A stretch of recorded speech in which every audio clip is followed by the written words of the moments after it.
জবান দিয়ে আল্লাহর তারিফ করব, অসুবিধা আছে? আল্লাহর দেওয়া জবান দিয়ে, শক্তি দিয়ে তারিফ করব আল্লাহ। তারিফ করব কার?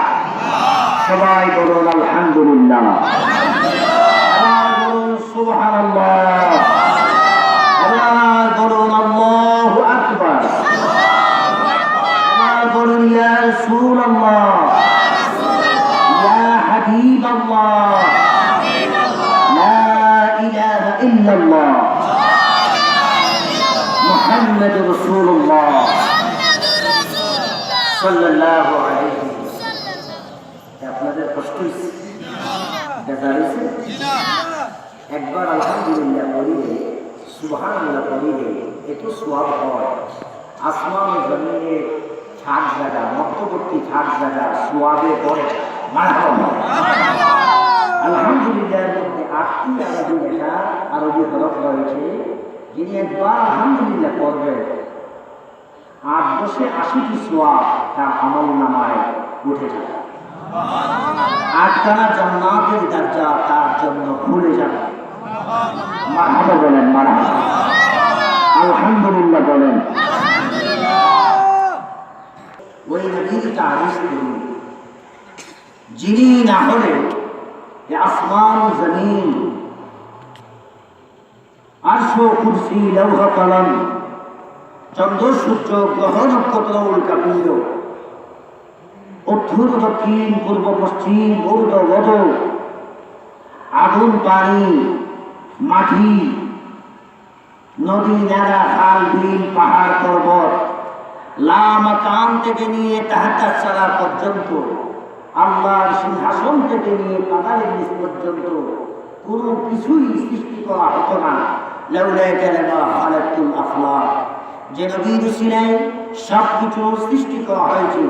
আমি আপনাদের সবাইকে নিয়ে ওই নবীর তারিফ করি, যেই নবীর তারিফ প্রতিটি দিন, রাত, সপ্তাহ, মাস, বছর, যুগ যুগ ধরে অহরহ সদা সর্বদা সর্বক্ষণ যেই নবীর তারিফ করেন আল্লাহ।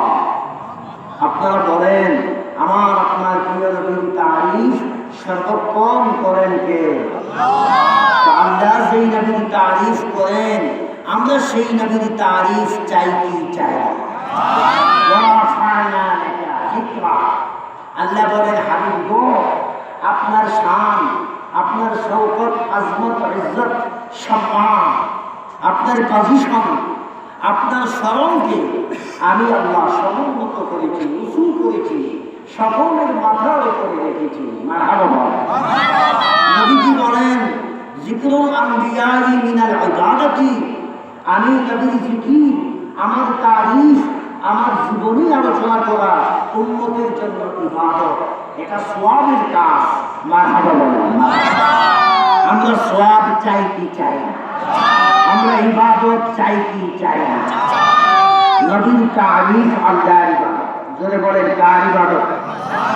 ওয়া যিকরুস সালিহিনা কাফারাতুন, নবীজি বলেন, সালিহিন, আল্লাহওয়ালা মানুষের তারিফ, জীবনী আলোচনা, এটা গুনার কাফারা, গুনাহগারের গুনাহ মাফ হয়ে যায়। মারহাবা বলেন। আমরা ইমানদার, গুনাহগার, আমরা ইমানদার, গুনাহগার, আমাদের গুনাহ আছে না নাই? আমরা গুনাহ মাফ করাতে চাই কি চাই না? আজকের মাহফিল আমাদের সকলের জন্য গুনাহ মাফির মাহফিল। আমার বিশ্বাস, আপনারা যতক্ষণ বসবেন ততক্ষণ আপনাদের গুনাহ মাফ হতে থাকবে, আমলনামায় সওয়াব হতে থাকবে। আমার বিশ্বাস, আমি আশা করি আজকের মাহফিল কিয়ামতের ময়দানে আমাদের সকলের জন্য নবীজির উসিলায় আল্লাহ পাক নাজাতের উসিলা করে দিবেন। সবাই বলেন আমিন। আর জোরে বলুন আমিন।